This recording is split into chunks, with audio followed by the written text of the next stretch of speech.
Welcome to Real Life Fiction. I'm Matt James with Conundrum Publishing, international best-selling author of the Jack Riley Adventure series. And today I'm talking to author KEVIN Tumlinson.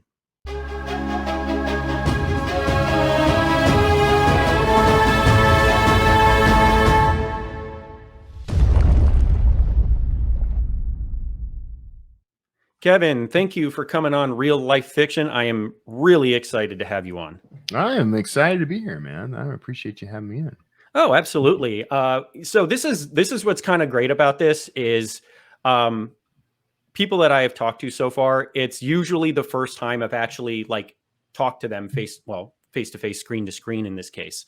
Right. And that's the case with us. So I'm really excited to kind of dive in and be like, wow, KEVIN, finally. Hey, how you doing, man? And that's what's really great about this stuff. That's why I love doing this. Yeah.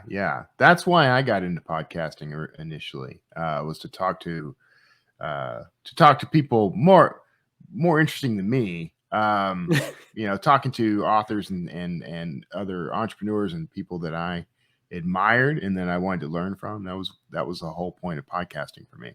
Which I did that show for Wordslinger podcast for like 7 years. So you pick up a thing or two when you do something definitely that long. Do. Yeah. This is technically my 4th podcast. I had 3 others that were short-lived just because of time, to be honest. But they were mostly movie related, and I did them in room with my partners, and it was originally my brother. And then my brother-in-law and I started doing one because he was just like, that was awesome. I loved listening to you guys. And I'm like, you want to do one? So sure. And then I did one on my own just as a solo. But so getting back into the, swing of things as far as actually talking to somebody and, the whole process of it. It's been really fun to get back. I've always wanted to do. I've done a couple of podcast episodes with people in the room. Usually at a conference or something like that. But I've always wanted to do one of those cool in room, we're in a studio and the camera's cutting back and forth to us, like a real round table type podcast. Exactly. Yeah. I've always wanted to do one of those, and I haven't. I probably will do something like that at some point. I'm already kind of looking at options on the real estate front. And, sure. There are places like co-working spaces where you can actually I want to check those out and see if that's an option. You can basically rent a room. Yeah, exactly. Yeah. And just it's a great idea. And then it's all about who's around you and who can you get there regularly. Right. That's the challenge. And since a lot of what I do is in the author space, in terms of podcasting, getting authors into that space, that is a challenge. There's either going to be the expense of having to put them up in a space and fly them in and all the travel and everything, which is might be worthwhile if they're high enough level, but of course, all the guys my level, they're not going to come to Austin from Ernie's not driving to Austin from Tennessee to be on my podcast. No, we'll do Zoom or we'll do StreamYard or something, but we were just talking off camera about how cheap flights are. Yeah, the flights are and maybe that will change, but I mean, flights could be leveled out at fairly cheap rates. Of course, you never know if the flight's going to make or not. True. That's why, funny enough, we were talking about Ninick and it being up in St. Pete, Tampa area. My wife is actually going to see the friends we had talked about off camera, but she found that there's a train that takes the same amount of time. It's about a 4-hour train ride, but it's $35. Really? From West Palm Beach, from where we are. West Palm Beach to Orlando. No, to Tampa. To Tampa. Oh, okay. It's like a 4-hour estimated 4:05 train ride, but the tickets were $35 for coach. I mean, yeah, that's a no-brainer. And I'm like, it's worth it to try it once just to see, because I'm like, no gas, no nothing. You just get your bag and you're done. Every author should do a train trip at some point in their life. I when we were in, so we went to Paris a couple of times. My wife's family was living there for a while, and we would do the trains and go. We went all over Europe. I mean, we went Brussels and well, I forget all the places we ended up, but we ended up kind of doing like a little train trip tour of a big chunk of Europe, and you know, it's very much set up for that. Yeah, that's the thing, is their infrastructure has been set up for that for years. So it's like, here they're trying to get that going. What is it, that Bright Line, I think? So I know there's people that have taken it that have been like, it's like an hour and a half ride from like blah blah blah to blah blah blah, and I'm like, that's cool. I'm like, it's a new thing for us, so I guess it's just one of those. Hopefully it'll catch on, because I mean, it didn't used to be a new thing. I mean, it used to be, you know, we had that infrastructure. Yeah, that was but they leaned in. They, you know, that's what governments and other entities do. They lean in on what they think the next thing should be, and not always considering the long-term ramifications of that. Yeah, you know? And then you also lose the experience, you know. But just think of what that would mean. Like, we have a train infrastructure for like cargo and stuff like that, but just think what it would mean to have in the United States a high-speed rail that can get you coast to coast, or, you know, border to border, or, you know, and in the fashion of like something from Japan or something like that, like something really high tech and comfortable, and, you know, inexpensive. There was a delay in the Bright Line going to Orlando. Funny enough, they were supposed to have one to kind of get, you know, destination travel to Disney, and from West Palm it was like estimated as like an hour and 20-minute ride, if that. And I was like, holy cow. I said, if it's even remotely decent, it's 100% worth it when you just think of just the cost of travel nowadays. So it's you know, specifically shorter distance like that. I'm not going to fly to Orlando, but driving, it's still 3 hours ish from where I am, especially if you're like 4 or 5 hours away. You know, it makes total sense to just use the public system. The problem is there is no public system. So you know, I would totally do that. The whole flying. So I grew up in a pretty rural area. The idea of flying was something that was magic to our people.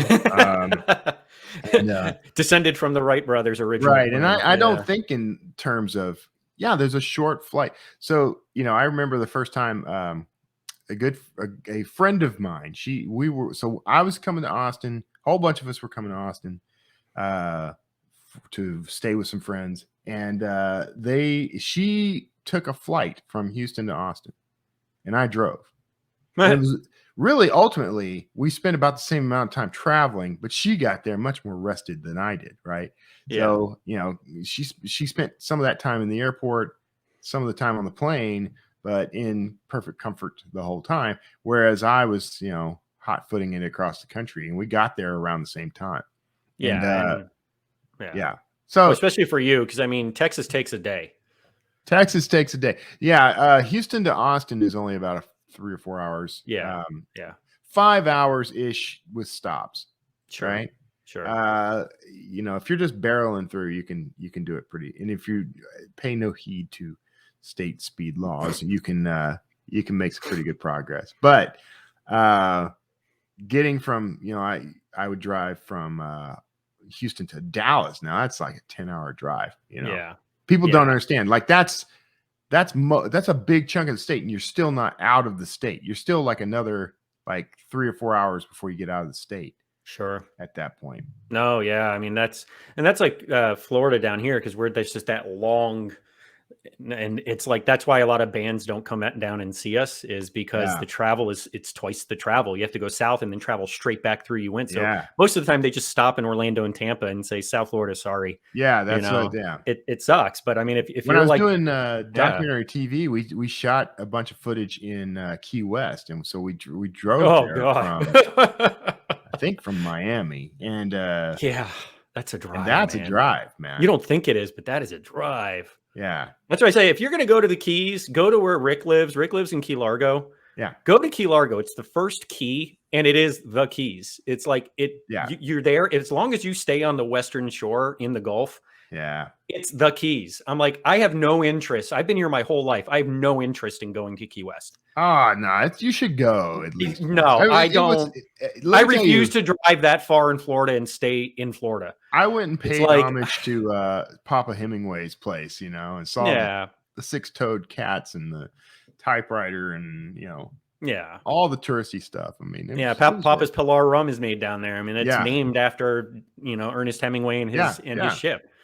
So the Pilar. So I mean, I get it. You're not adventurous, man. You need to step up your adventurous That's why I'm spirit. a writer. I lived through this. All my adventures on the page. Yeah. On the page. I don't that want to stuff get is good for your soul, though. I mean, I can't tell you. I love the travel. I just don't love the actual travel of it. I love going places. Yeah, I love seeing new things, meeting new people. It's like that. What's the adage? People will say, and I forget who said it first. Dillard, I think, and Dillard. I hate writing, but I love having written. Like, that's the same thing. It's like I hate, I don't mind the travel part of it, but I could see I love the destination. I hate getting there. I could see it. Sure. No, it's a new adage. I get it. I get it. I mean, I get it. Because I am it. Like, we have family in northern Wisconsin. Yeah. And it's a direct flight from me but you have to fly into St. Paul, Minneapolis. Yeah. Because of where they live. And then you drive like 3 hours into Wisconsin. Yeah. And it's like, the problem is I'm not driving that distance. That's insane. So we have to fly. Yeah. And I don't like to fly. So I'm kind of trapped. I love the area. Like, once we get up there, I'm like, it's beautiful because there's nothing. Yeah. And I enjoy the nothing. And it's getting there. I'm like, I can't think. You have to learn to enjoy the travel as much as the destination. We did that whole van life thing, and then before that was the RV thing, and so that's full time, on the road. And I won't lie, it does get exhausting. Sure. We drove last time when we went to Nink in last year. We were in the van at that time. Kara was working with me at Draft Digital at that point, and we stayed. We did a couple of conferences on the way there. We went from Pennsylvania to Tennessee to there, and in St. Pete's. And then our air conditioner went out. The overhead air conditioner went out in the van, and then of course it was getting much warmer. Sure. So we decided, well, we'll do hops over the next few days back to Houston, where we could actually get it worked on. They had someone waiting. But that was exhausting. Like, we're driving, like, you drive. While we were doing that, we kind of developed a rule of the 4 and 400, meaning, we'll drive until either 4 o'clock or 400 miles, whichever comes first. Gotcha. Right. And that keeps you productive and sane and rested. But you only want to do that like once every few days. If you're driving 400 miles every day, or we were doing like 6 to 8 hours to get back each day, and over the course of like 3 or 4 days, doing that every day is exhausting. Oh, of course it is. Yeah. I can't imagine. I've never done it. And no. It's hard to say what's more exhausting. I don't know if that was more exhausting, or if we have at times pushed through and driven like 24 or 28 hours in a row, right? Oof. And that's pretty grueling too. Yeah. But then it's over. If you're driving like, 6 hours a day, for 4 or 5 days every single day, that may actually be worse. Yeah, I did that. When was it? It would have been 2 Septembers ago. 2 Septembers ago? No, last September. It was last September when we drove up to Pigeon Forge for a wedding. Okay. And we were there for a week. And I can't tell you how much that was the best vacation I've ever had. Yeah. There's so much about that trip that I could like gush over it, to the point to where that's where we want to move. Yeah. Is that area, not Pigeon Forge in general, but just that southern Tennessee border. Yeah. And the drive, rental van, like, I'm not taking my car. So we rented a van, and you're talking to a Florida boy who gets scared when he has to like get near like a landfill because it's so tall. And I'm driving a rental van filled with my family on mountain roads that are like ridiculous. And I'm like, we're not going to make it. Like, I can't make it up that hill. This is like a 6,000 pound van or whatever this thing is. I'm like, we're not going to make it up that hill, guys. I'm like, I am like sweating, and I'm like, wow, yeah. And The problem is I didn't estimate times real well. So we got into the mountains at midnight. Yep. And I'm like, this was the dumbest thing. I should have left at 10 p.m. in Florida and gotten there in the morning. Yeah. Type of thing. And I'm like, wow, that was horrific trying to navigate. You learn those things as you go. Like, and of course you're exhausted. It took 12 plus hours, almost 14, I think. And you're just like, we got in at like 2 a.m. and I'm like nerves fried, so tired. Like, and now I'm wide awake because I'm like so fried, my nerves. Yeah. And I'm like, wow, that was dumb. That was like the dumbest thing I could have done is made that drive. Yeah. But we didn't want to spend a day and waste time. So we wanted to get straight through. Yeah. And the drive home was much better because once I got into Florida and the sun started going down, I'm back home and I'm like, screw it. That's, familiar territory. It's fairly flat. Next time we're flipping, we're leaving at night and arriving in the morning. So I think that's wise. Yeah. It is. Yeah. But so here we are. That's been RV talk. That's been RV talk with Kevin and Matt. Here is the top 40. No. Yeah. So yeah, we are 15 minutes in, and most people don't even know you're an author. Oh yeah, that may be true. You kind of do that. So yeah. So for those who don't know you, yes, what, if anything, is your like genre of expertise? We'll call it. Tell us a little bit about Dan Kotler, because I know that's kind of your baby. Yeah. And just let the listeners and viewers know who is Kevin and who is Dan. I am the novelist. That's how I'm introducing myself these days. Novelist. Capital. You gotta have the article. Yeah. So yeah, I've been writing all my life. I started very young, very, very young. The joke is always that I wrote my first book when I was 5 years old. That's what I tell people. It was, on like a Big Chief notepad, and I wrote it with one of those fat practice pencils, front and back, with my own hand illustrated cover and a special. Do you see that door open? That's my little dog coming in to visit. I was about to say, my dog is past. My dog's bed is in the middle of my living room, which is about 10 feet of where it should be, and he's passed out on it. Yeah. So I get it. The reality of my paid career, though, is I started writing for local newspapers and stuff when I was like 12.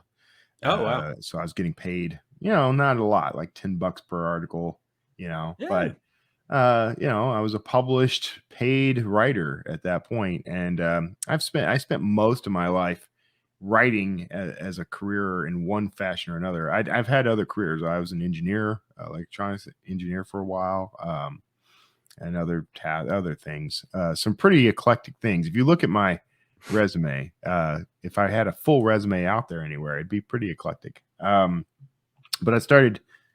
I wrote, I was writing short stories and selling those from time to time. And I wrote a novel that got picked up by a traditional publisher. And they paid me a fairly significant advance, especially considering what you get these days, but pretty big chunk of money for young in his 20s Kevin. And but I started kind of doing, they gave me the list of requirements that, they gave me the contract, and they gave me all these things that I was going to be expected to do to help with marketing the book. And all of it was coming out of my pocket. They did their part, but it was all like, that's where the advance comes into play. Yeah. That's what the advance is for. If you are new to the game and you are wondering about that sort of thing, publishers used to pay in advance to basically give the author the time to write the book. Sure. And then it became more of a, well, here's an advance for you to use in the promotion of the book. And then it became, well, here's an advance of like $10, go get yourself coffee. And it's gotten steadily worse over that time. But I ended up paying that advance back. I had to scrape together. I had bought stuff. I'd bought a motorcycle and I had bought a bunch of stuff because I was like, I'm super rich author now. Did I mention I'm an author? I'm an author. Have I mentioned I'm an author? No, I think we just talked RV so far. But once I paid it back, but I didn't get the book back. I didn't get the rights back for like 4 years. So gotcha. I thought my career was over at that point. I mean, I legitimately thought, well, that's it. that was my shot. I blew it. I was too cheap. You know, I couldn't figure out a way to pay for all the stuff. It was going to be more than the advance was. So basic math, you know, ruined my life. But a couple of years after that, I was working. So I used to do a lot of film and TV work. I had a video production company. I did some stuff for like PBS and Discovery Channel and History Channel. And so I did a lot. I was doing a lot of that kind of stuff. And my brother-in-law also worked in TV. And a good friend of mine named Bob Beaver, a terrible waste of a porn name. He was very invested in like anime dubbing, and he wanted to make a film and things like this. So we were all meeting and talking about a story that we were going to develop into a web series before there was anyone considered a web series. There wasn't, streaming was not necessarily a thing at that When point. would this have been time frame wise? I'm curious. Because, it's around I'd say around 2000, somewhere between 2006 and 2008. Yeah. So some streaming services were kind of starting to get there, but Netflix wasn't yet streaming. No. They were still doing DVDs. You may have had it when it was in the mail, right? Yeah, still in the mail. It existed. It existed. Hulu didn't exist yet. You may have had like Redbox, like yeah. But our plan was we were going to create something and stream it on. We were looking at either trying to do it on YouTube and in shorts, because at that time you were limited to like 10 minutes of video. If you were in their, you know, approved system, or Vimeo was kind of new at that time. So we were looking at like, we'll develop something for that. And we kind of met, did some story sessions. And, you know, I went to write a treatment, but I was having a real hard time getting my head around the whole thing. So I expanded the treatment, and it ended up being a novel. Okay. My thought was, well, this would be a good way to cross promote it. I'll just, at that point, Amazon had, you know, started buying, they had started their Kindle program. They were calling it something else at the time, and they were buying CreateSpace. And, you know, I started looking into like, how could I CreateSpace? I haven't thought about CreateSpace in forever. I know. Right? Space. Wow. They started it all for me. That was what I considered publishing at that point. You know, when I considered that self-publishing. And yeah, I did that. And that was sci-fi. And you know, it took a while to, you know, get past. It took a while, but the mistake I made that was not a mistake was I put on the cover of that book 1 of 3. Because then for the next 6 years, I'm I'm trying to force myself to write these books. But by the time I got to the 3rd one, that's when I kind of cracked the code on being productive and prolific. And then I started writing. Yeah, that's my author origin story. Was the first book I ever wrote turned into a series, and realized when I got into book 4 of the series, I have no freaking idea where I'm going. Yeah. And it was just one of those young author mistakes to where you're like, I just honestly have to admit to myself and to my readers that there's a lot of problems that I can't fix with this storyline, that, you know, you're kind of trapped in a hole that you can't get out of when it comes to the story. And luckily I've gotten into this. I've been writing now for about 8 years. So I've gotten into it like during the self-publishing peak. And it wasn't as abysmal of a disaster as it could have been. Yeah. Because I had full control over everything. So there wasn't anybody like breathing down my neck for content. It was just me writing and figuring it out as I went. So yeah, I can, from your perspective, having been signed immediately and then being like, that's like a deer in a headlight situation. Definitely. Yeah. I still think about that sometimes. What would my career have looked like had I done that? And I don't think it would be anything close to what it is now. Honestly, I think that I would have had one book out there, is what I suspect, and then tried to dine out on that for the rest of my career. I don't think I would have become prolific. Sure. Yeah. Because, you know, that's the way I think that I might have. I mean, I might have written a sequel to it and written another one, and over the course of 15 years or 20 years or whatever. But I don't know that my career would look anything like it does now. Yeah. And the Dan Kotler books, like the archaeological thrillers, that's kind of what thrillers are more or less my thing now. I'm branching back out to write more. I'm going to write some sci-fi and a couple other things. But I have Nick Thacker to thank for goading me into writing thrillers, because we were doing a podcast, Self-Publishing Answers, and he dared me to write a thriller because that was his genre, and I had some bits and pieces that I refer to as my thirds, like first third of this novel and first third of that novel, and they were just dropped. Gotcha. And so I just took a bunch of pieces and put them together and then wrote a story around it. And how do I make these things work together? So it's kind of a way to take some things off my plate a little, like the psychological weight of having unwritten, unfinished books there. But I have one book that is halfway done, and it's been halfway done for like 5 years. Yeah.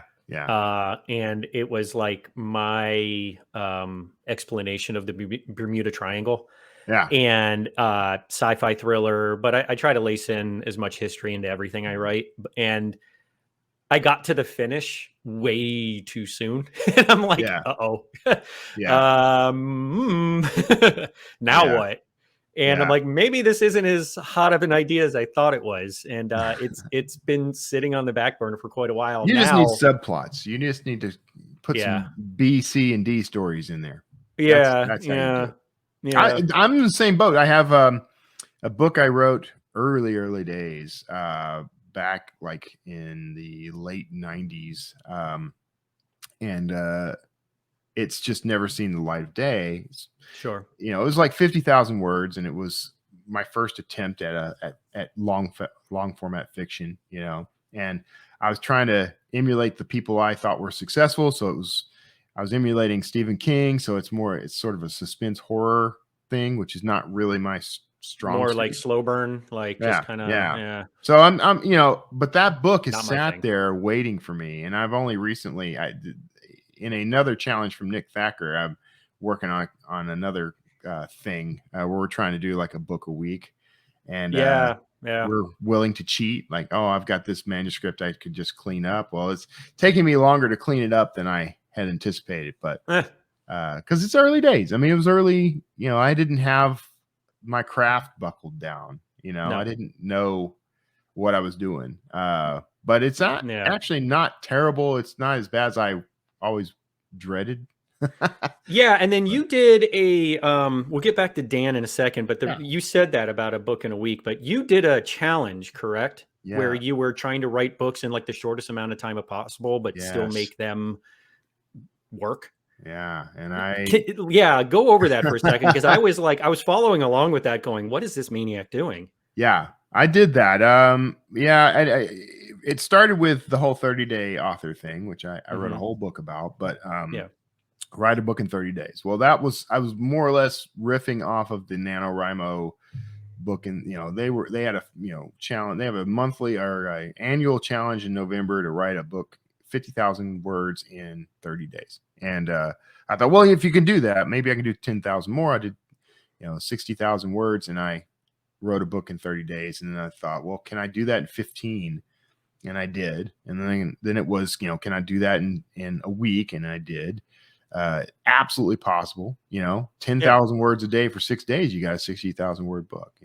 And that's a lot of writing. But you can do it. And so, of course, inevitably, what's a fella to do? I asked myself if I could write a book in a day. That's what you do, is you don't do it. You just have to, sometimes you have to reset your limits, man. And, it's like a 4-minute mile. People didn't think they could run for a 4-minute mile or their heart would explode, But once someone did it, everyone was doing it. But I decided I would do that, but I wasn't sure on when. But I found myself in Manhattan for Thanksgiving for like a little over a week, almost 2 weeks. My family, my wife and her family, they all went out one day. They were going to be gone the entire day. They were coming back the next morning. They were doing their thing. And that left me in the hotel.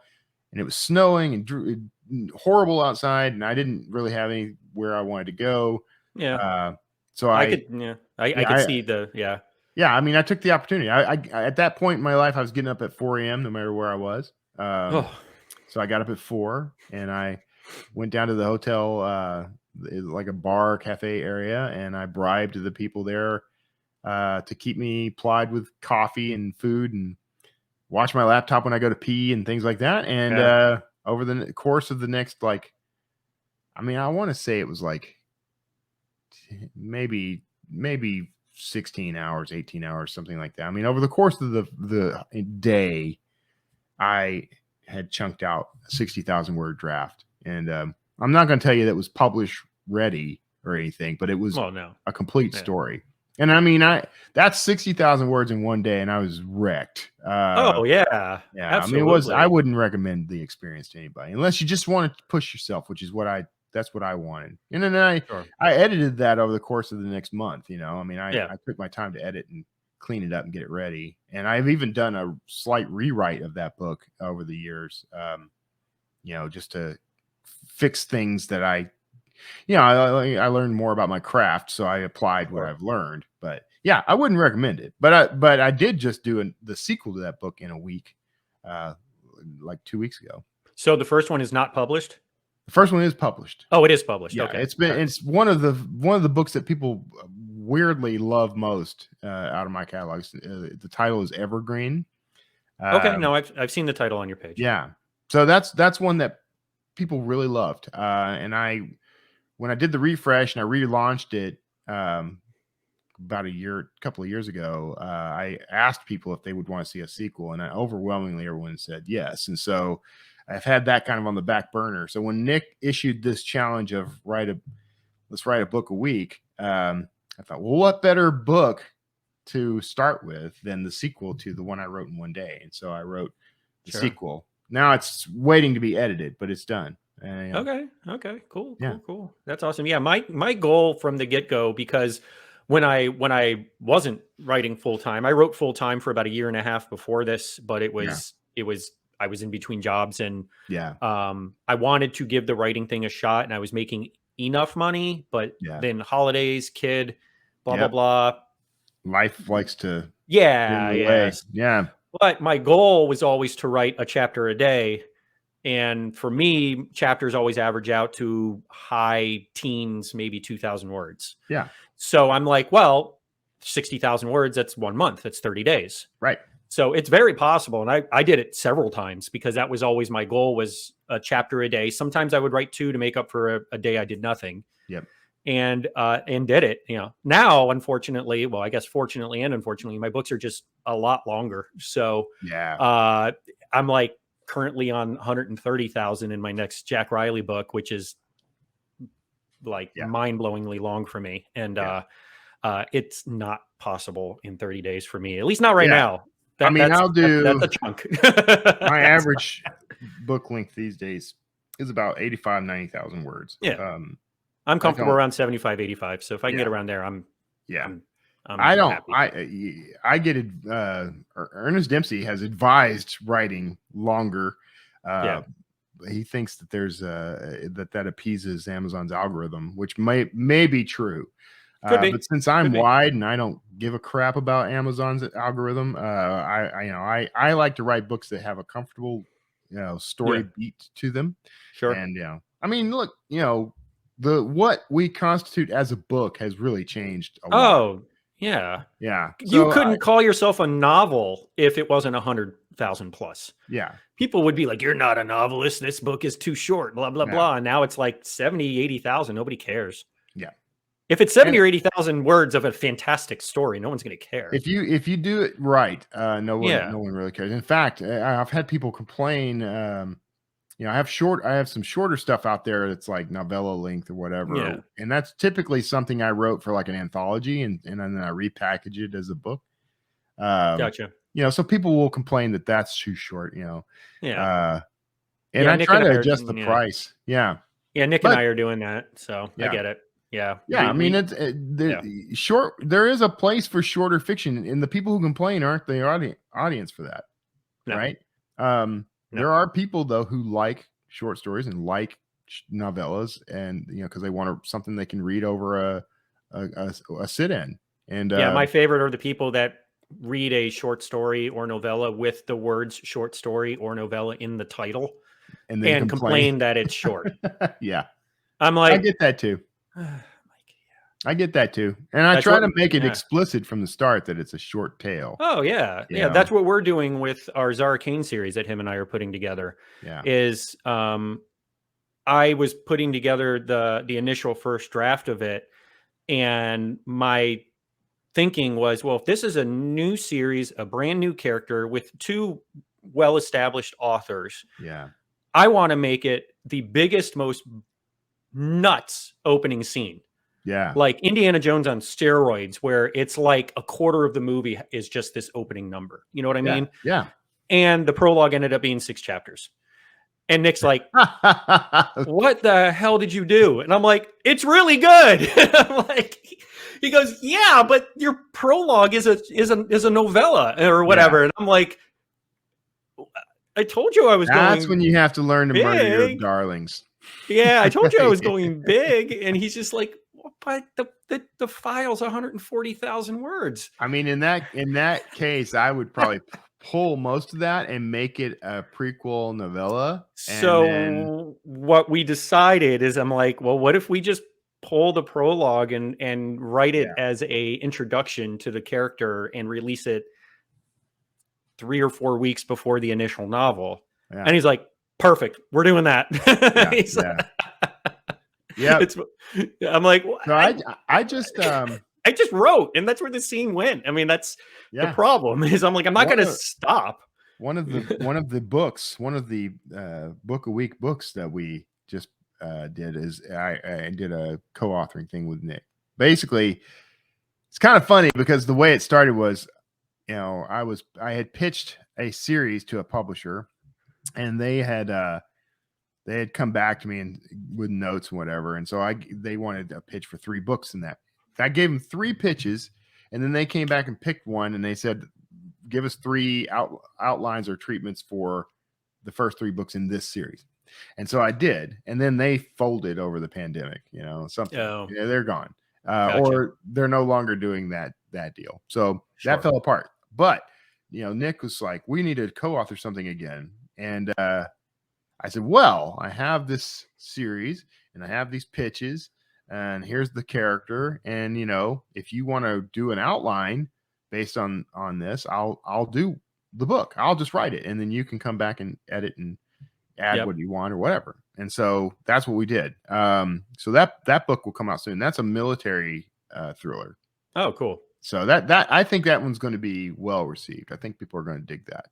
Yeah, that's our belief with Zara. Is it's very much heavily based on it's an archaeological thriller series, so it's the same type of stuff that you and I dig, but it's definitely on the rougher side. Like it's like if you're familiar with the newer Tomb Raider games, where Lara is like, it's bloody, it's brutal, it's like the Zara books aren't that over the top, but it definitely was inspired by that, because I'm like, I don't want this just to be a rompy adventure. I want this to be more of the like thriller, like suspense, like holy cow, mind bomb this, like, not that my adventure stories aren't, but I wanted this to be like more like gut punch in the face, like holy cow. And he thinks I accomplished that. I did the initial first draft and handed it off to him, and he's been going through and revising and rewriting and editing, and so those will be coming out soon-ish. So and just trying to get them perfecly ready. But so back to Dan. We're 40 minutes in, and I have no idea who Dan Kotler is. Dan Kotler is he's an archaeologist specializing in anthropology specifically. Okay. He's a multi-hyphenate polymath, basically, who has multiple PhDs in archaeology and quantum physics, of all things. Nerd alert. Yeah. That was me sticking close to shore, by the way, because I was leaving sci-fi waters and didn't want to.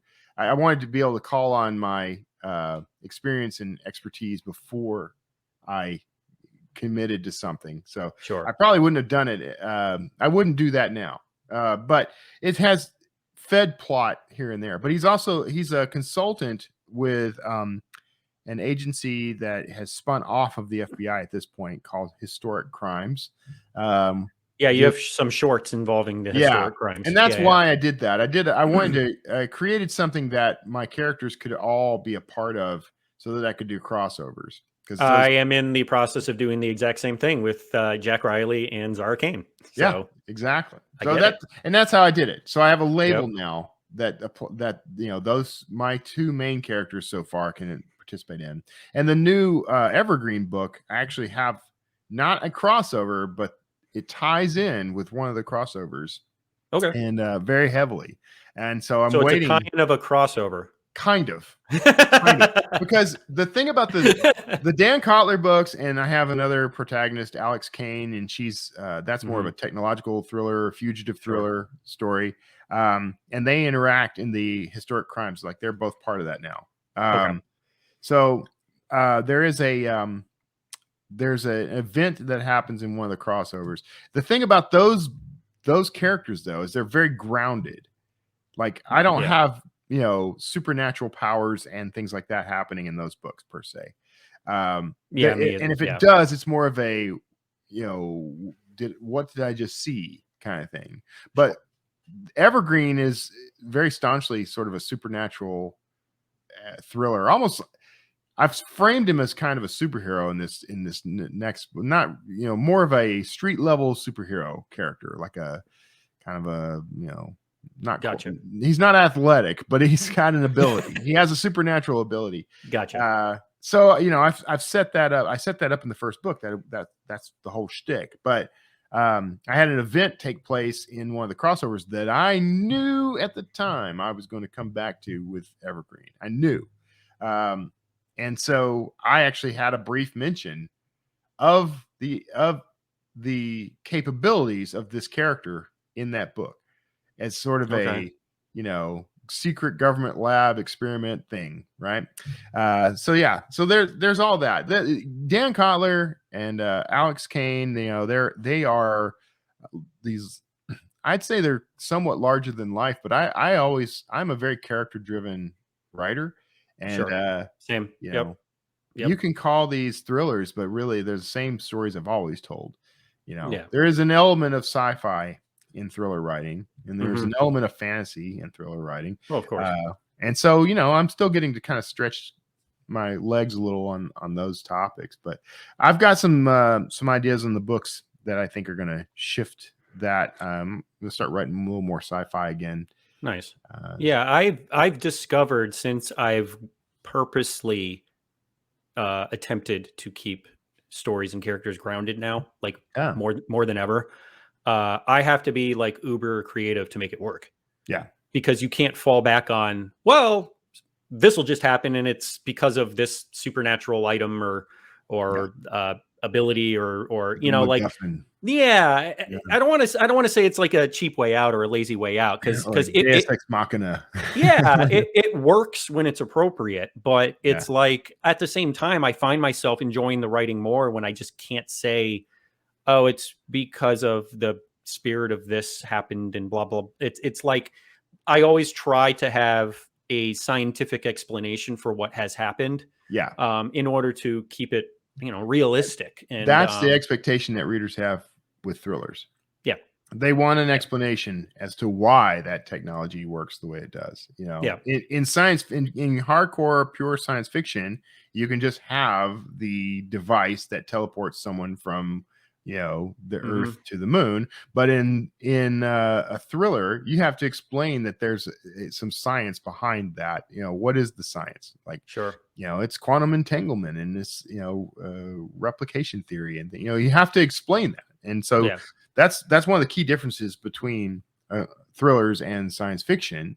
Is science fiction, the reader goes in with that suspension of disbelief extends to just tell me that there is a thingamabob and I will believe that the thingamabob can do what you say it does. Yeah, because they're expecting the thingamabob and they're okay with it. And I totally You get go it. in knowing that, like, Yeah, you go in knowing it. You go in just knowing like if you were, like Ghostbusters as a movie, like my favorite movie of all time, right? There's some science involved in the proton packs, and they do explain it because they're appealing to that nerd audience. Yep. But there's no explanation as to why ghosts are real.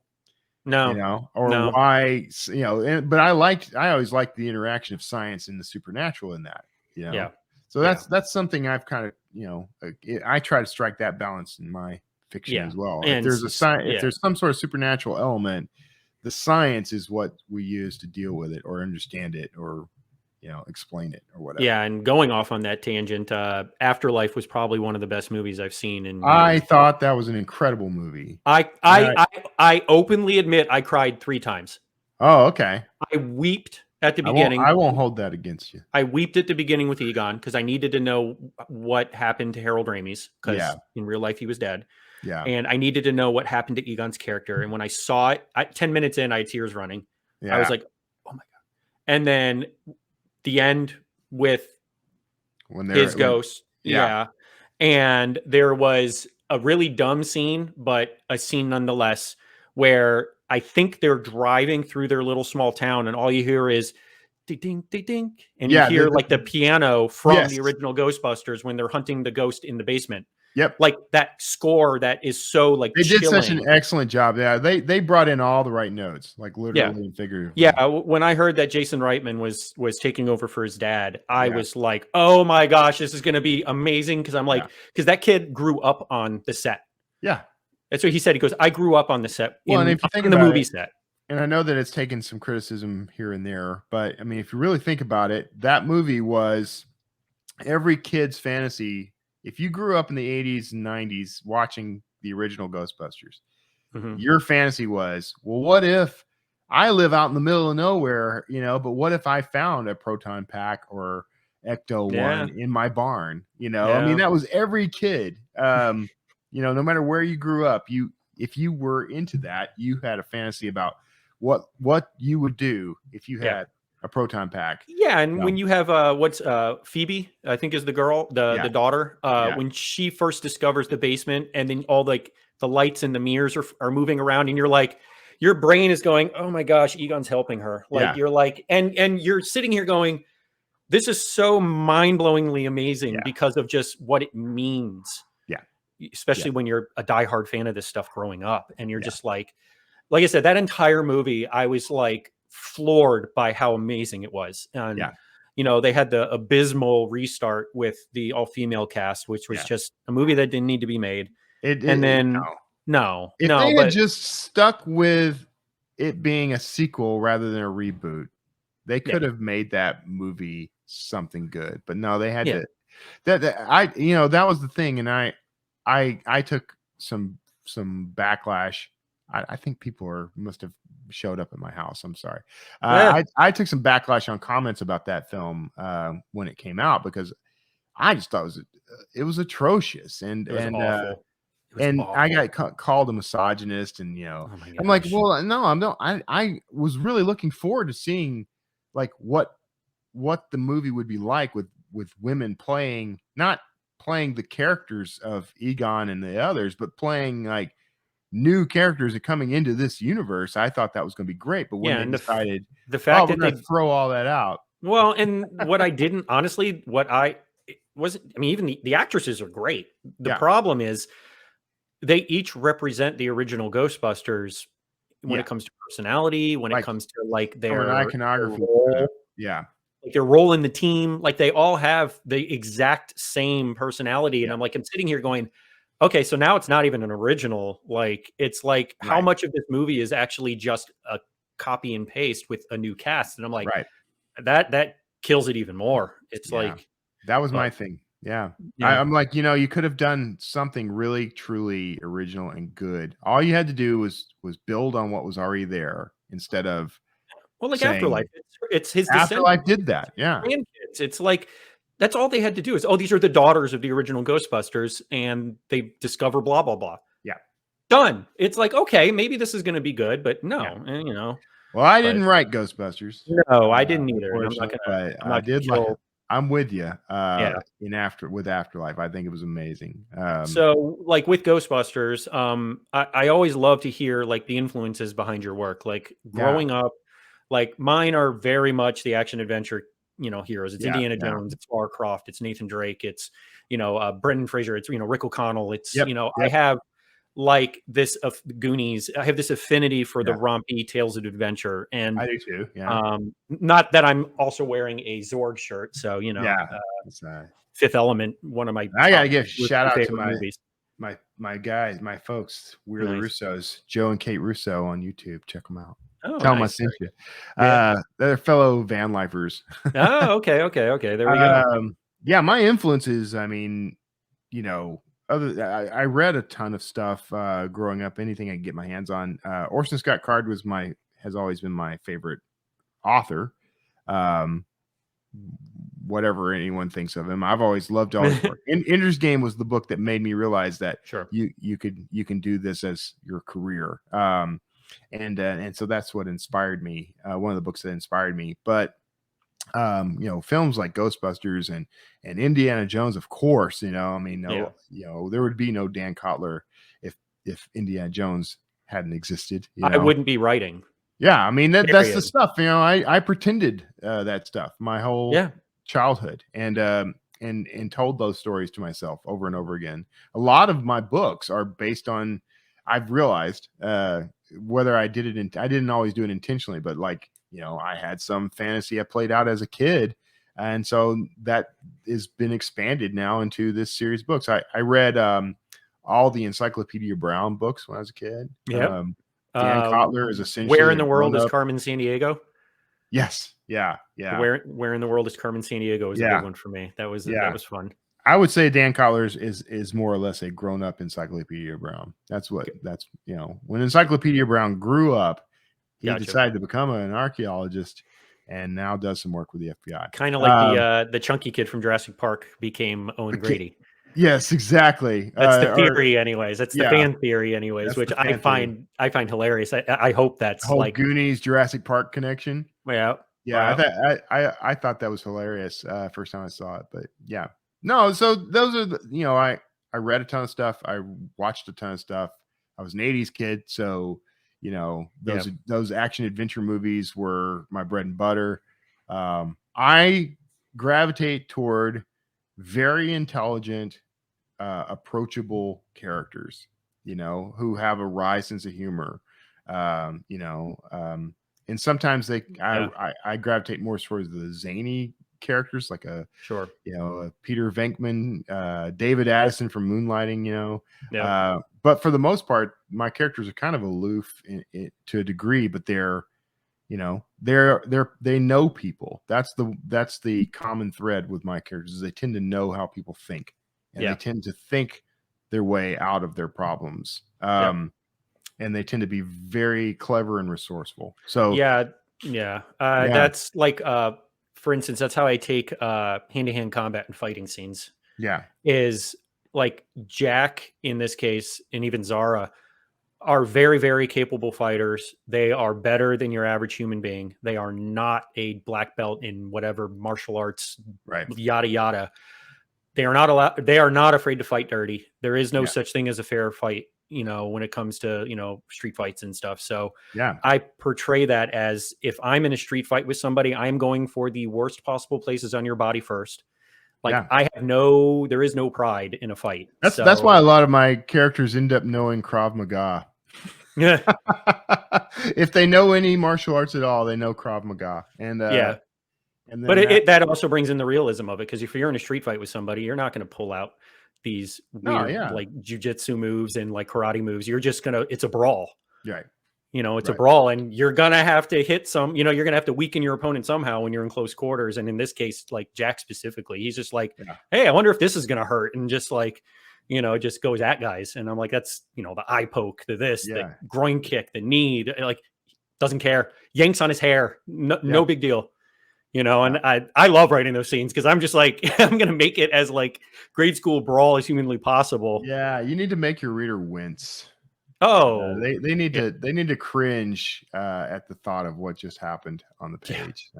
Yeah, no. Well, and you know, my books are typically not very. I don't go into graphic detail about violence or anything like that, because I the way I see it. So the way I approached my thrillers to begin with was kind of like episodic TV, like the old, like the show, like shows like Castle, you know, remember that show? Yeah.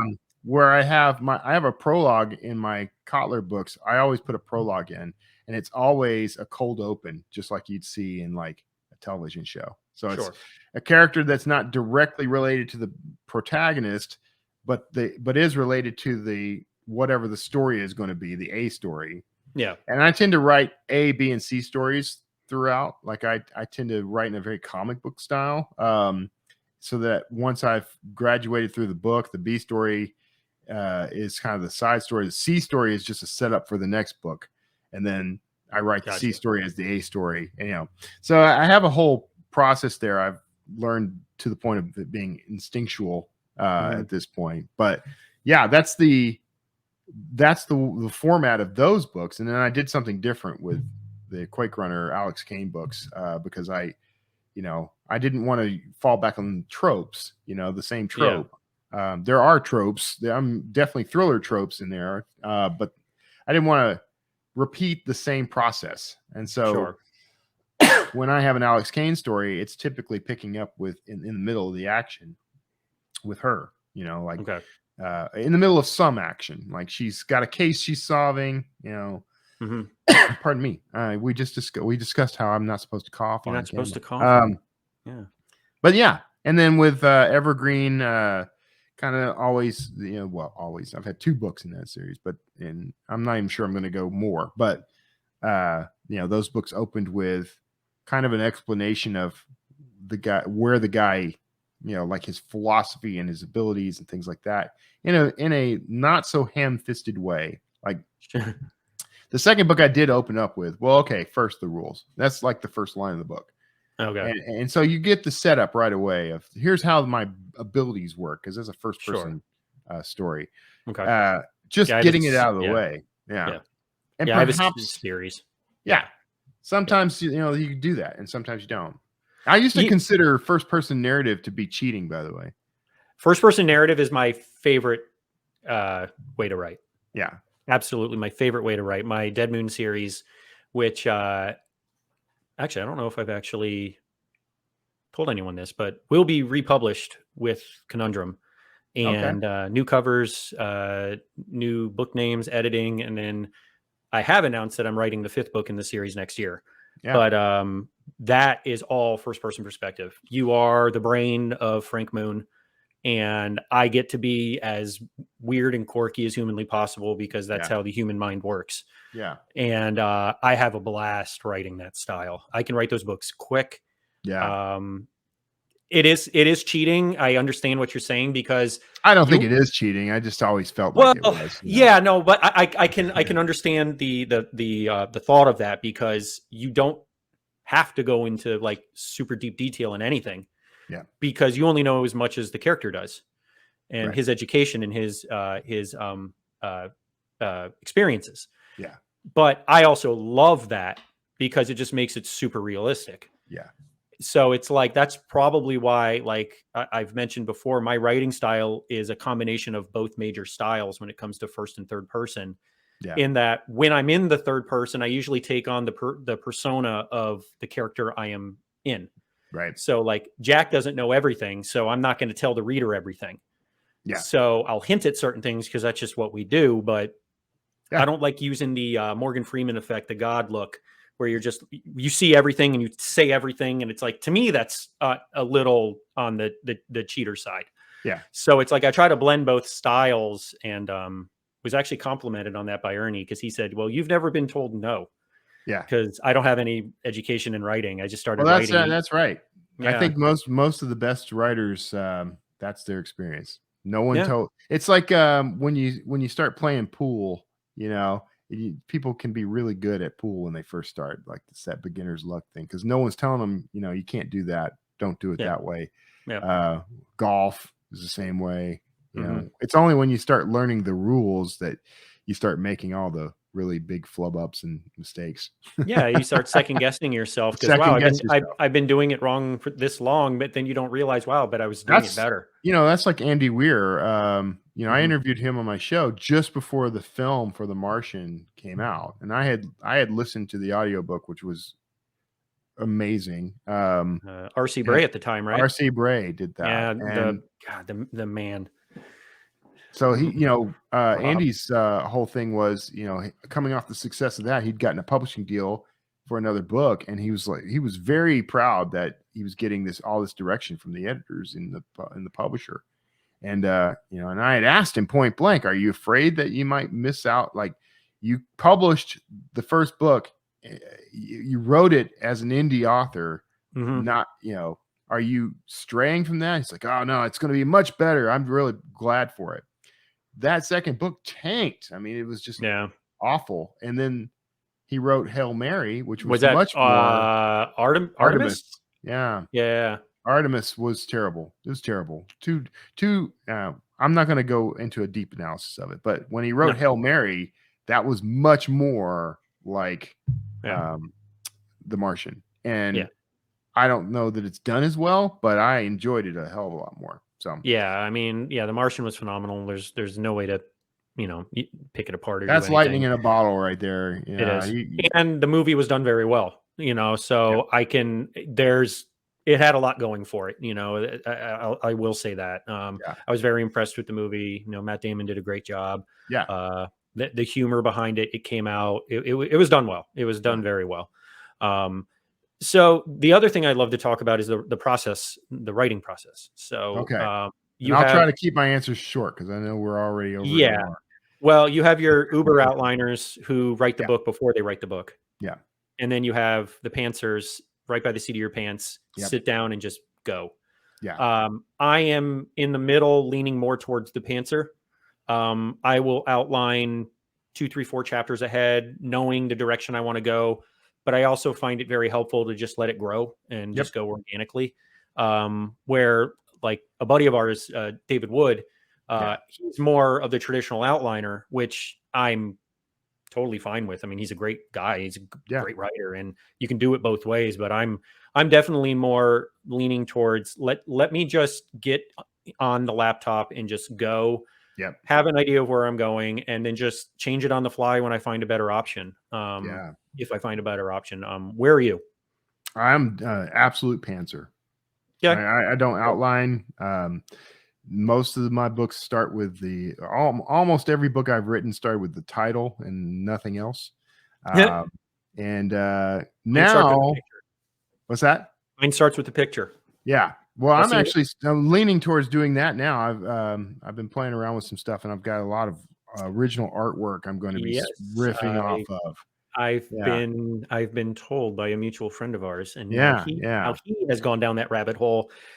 Yeah, and it's unhealthy, actually. I have led him and another astray. It's not something I don't particularly want to come out with it yet because I want to produce some stuff and then see what people say before I announce like what's happening here. So this all sounds very mysterious to people listening, but you know, I've got a wealth of artwork, we'll say. And sure. So I'm gonna start writing some stuff based on that, but I'll probably still have a title because that's just how I do it. But yeah, I pants it. Now, when I was co-authoring with Nick, I've outlined at least 2 books in my life, and they were both terrible when they were done. Nick and I, he has to work from an outline, so he gives me an outline, and I start with it, and then halfway through, abandon it and write the rest of the story. That's just, and he's fine with that, he says. But yeah, I just can't. To me, if I do an outline, I feel like the energy of the story gets used up in the outline. Like I feel like it's finished. I know how it ends. 100%. But I'm a discovery writer. I want 100%. to have the same experience my reader is having. Basically. Yep. I couldn't agree more. I absolutely couldn't agree more. I want to be as shocked as the reader is, and it will 100% come out in the book. Yeah. It will. It absolutely, because I can tell when I read some of my author's favorite books, I can tell what has been outlined to the umpteenth degree based on pacing, based on me being able to pick out what's going to happen without it being all that hard. I get it. I get it. And I completely agree with it. Believe me. And one last thing, what do you, we know you did the van life thing for a while, but I wouldn't necessarily call that a hobby. That was just more of a adventure lifestyle choice. What do you do besides this? Like, what piques your interest outside of the book world? I mean, I am a big fan of TV and movies, but I don't watch as much of that now. Sometimes I'll have something playing or whatever. YouTube is a big thing. I track all kinds of topics on YouTube. So, and maybe that's really everything kind of feeds back into the writer thing. But I like to hike and I like to road trip and travel and explore. Those are things that are still a big part of my life, and that's how I re-energize myself. I do graphic design and art and things like that, usually as part of the book production. But I'll be the first person to tell you I don't do much outside of this. So I mean, that's the sad truth about it is the writing. But 10 years ago, 15 years ago, 10 or 15 years ago, the options weren't there. So it's like, I taught myself how to do book covers from YouTube tutorials. And so for me, that's exciting. That's new. That's fun. That's like, another friend of ours, Kent Holloway, he's the same way. Like, Kent makes book covers just to pass the time. And with the hopes of writing a story based on the cover he just made. And I couldn't tell you how many covers I've made that I have no plan on writing a book.